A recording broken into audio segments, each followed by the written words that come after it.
Okay, so we've got the lovely oh, here he is. Hey, yeah, you're right. Literally, that's the slickest transition we've had so far. Dude, come on, come on. How are you? Um, You okay? I'm good. How are you? Not too bad, thank you. Not too bad. I'm We are excited. very Yes, we're very excited to have you here. I know that there are so many people who have been waiting for this session because obviously everyone has heard of Universal Music, and so people are very excited about it, to hear what it's like working in a record label. So, do you want to give me a really quick introduction of who you are, what you do, and maybe for anyone, I mean, I can't imagine there is anyone who hasn't heard of Universal, but what is Universal Music? So, yeah, my name's Michael. I'm 25 now, and I'm from Peterborough. I'm currently working in Universal doing a marketing internship. And Universal is the biggest record label in the country, and has been, I think, well, forever, as long as I can remember, to be honest.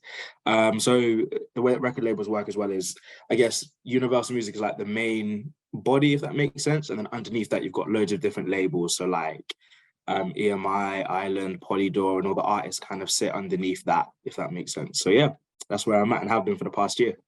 Amazing, fantastic. And actually, lots of people probably won't know, like EMI, lots of people will have heard of EMI. They may not Mhm. even know that it is a sub-label of Exactly. music. So that in itself, we've already learned something new. Fantastic. So Michael, I did ask you to send me over some of your fantastic photos that kind of are like symbolic. That's not a word. Let's Symbolic go with of it. Let's go with I overcomplicated that word somewhat. Symbolic of your career journey, your career path. So do you want to chat us through some of these photos really quickly? Yeah, sure. I mean, most of them, so anything that's really in black and white, I guess stuff that we've done, we call them activation. So I do marketing. So I guess the best way to think of it is if an artist releases a song, we're the team that help push it out to the masses, if that makes sense, whatever that kind of look like. So activations is like a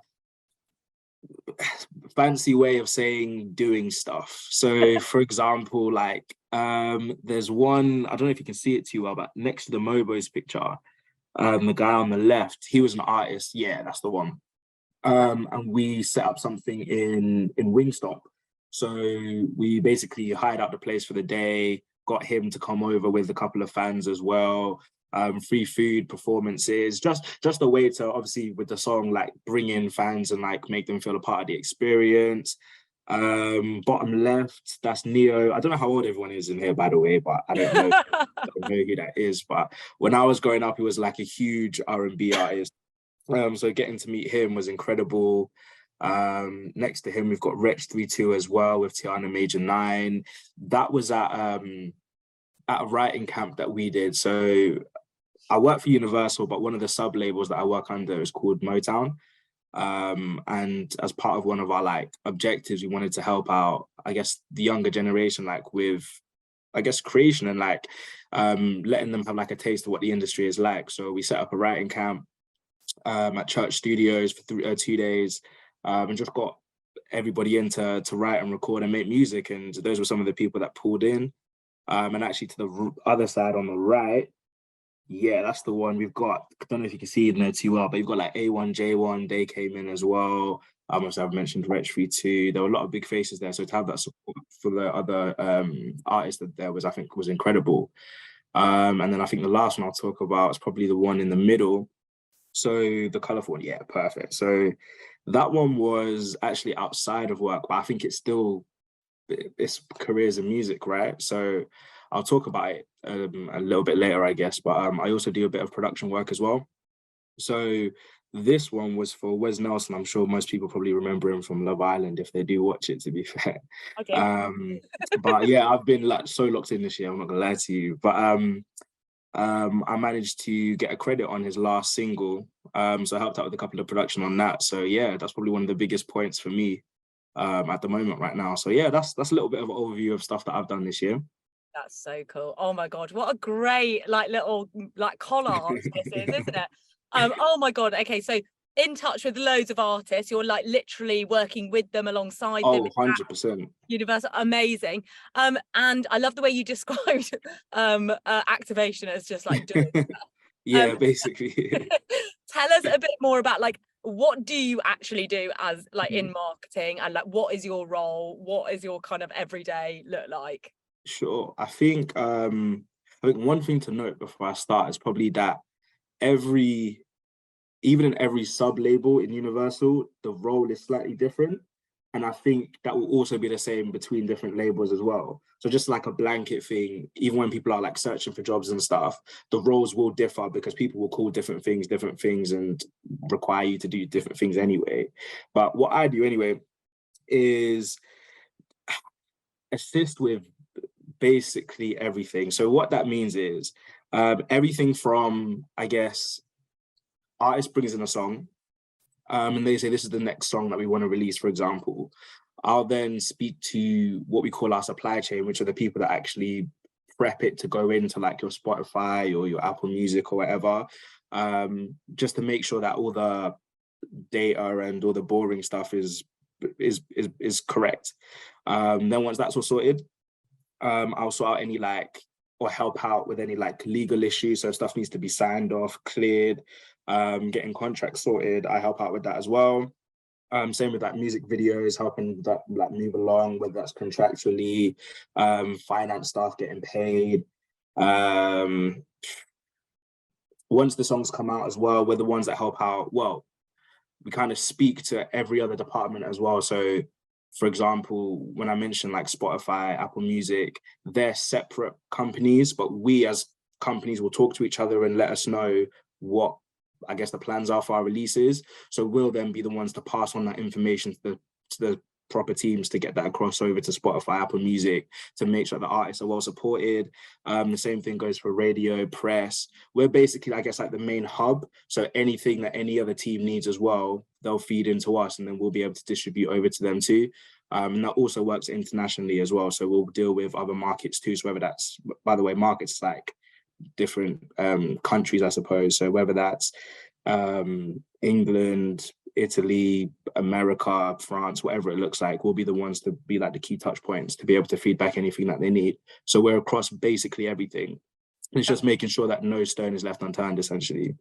That's so interesting. And like for you as like, I guess, kind of like an entry level, it's really good for you to like kind of be able to be in touch with all the different departments outside of yours so that you can be like, 100%. oh, actually, maybe marketing isn't for me. You know, maybe I'm actually Exactly more that. interested in the legal side. So you kind of Exactly that. And I think that's what's pretty cool about the internships is like, I don't think anyone expects you to come in and know exactly what you want to do, or you're not set in stone that you're going to stay there.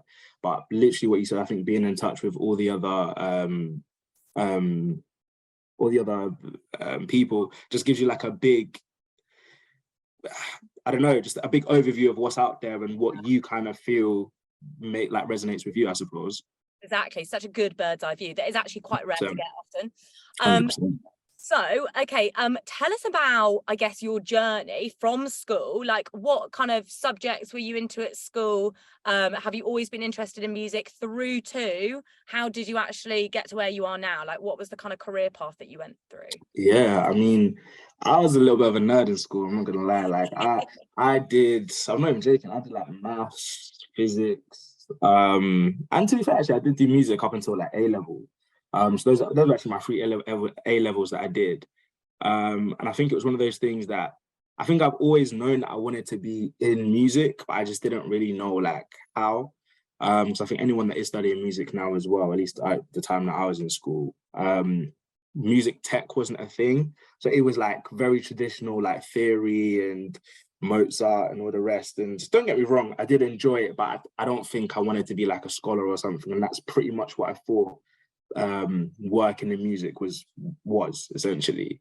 So what I ended up doing was during, I guess, the school periods, I was just like making music just for fun, which I guess I would call now production, but just kind of with my friends, making music, recording stuff, just like putting them on YouTube and stuff and just hoping like something would happen before I needed to figure anything out, like, you know.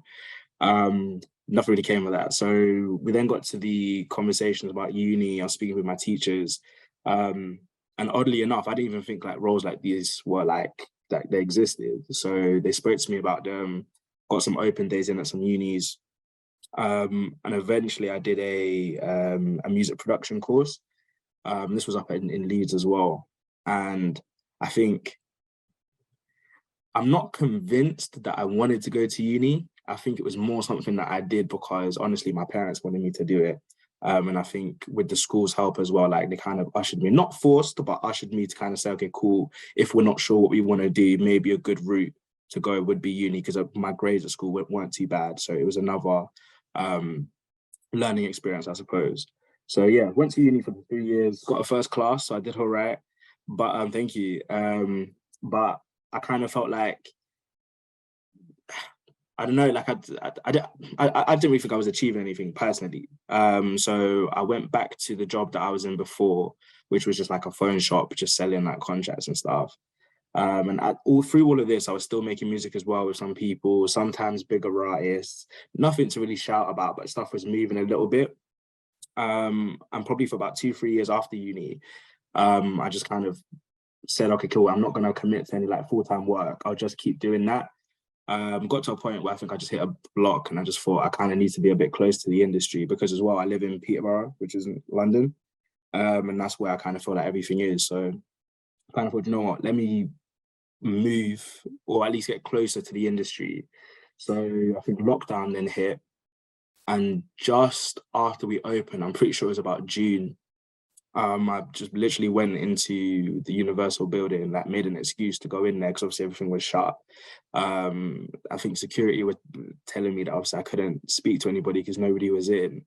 So I made this big song and dance about how I just made up some name that somebody called me to have a meeting. Like, why would they do that if they weren't in? Anyway, ended up giving him my CV. And I think probably a couple months later, I applied for the role that I was in now. And I don't actually think that the CV that I gave them that day is what got me the role per se. But when I mentioned in my interview that I did that, I think my current boss now kind of just heard it and like liked the graph. So like, do you know what? Like, let's just go with it. So yeah, that kind of takes us to where I am now.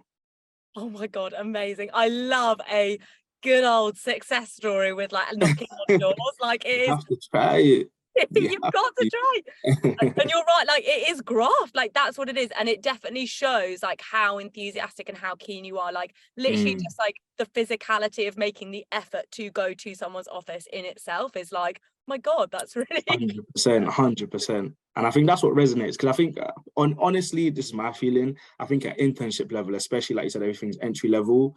There's no real differentiator. I think everyone throws in a CV and like, honestly, well, I don't know the HR process, but it's probably the first couple that get looked at, and then this one will do so. I think anything that can set you apart, if like you said, if it's physically going in and showing some kind of effort, I think it's a good way to kind of set yourself aside, you know? So absolutely. And that's what you're trying to do, right? Set yourself apart from all of the other candidates. So 100%. absolutely. And we are actually sadly running out of time. You've got quite a lot of questions coming through, so we're not going to go through them now. I don't know if you heard before, but we let people ask stuff on the Q&A and then we send it to you afterwards to respond. Sure. But I've got one more question, which is, what is the advice that you would give to a 16-year-old watching this who's like, I want to get a career in music, but how do I start doing stuff now to make myself as hireable as possible? I know that you started at quite a young age. Obviously, you were making music yourself. So what is your advice? I don't think I'm going to tell anybody to have anything figured out, because I know that I didn't.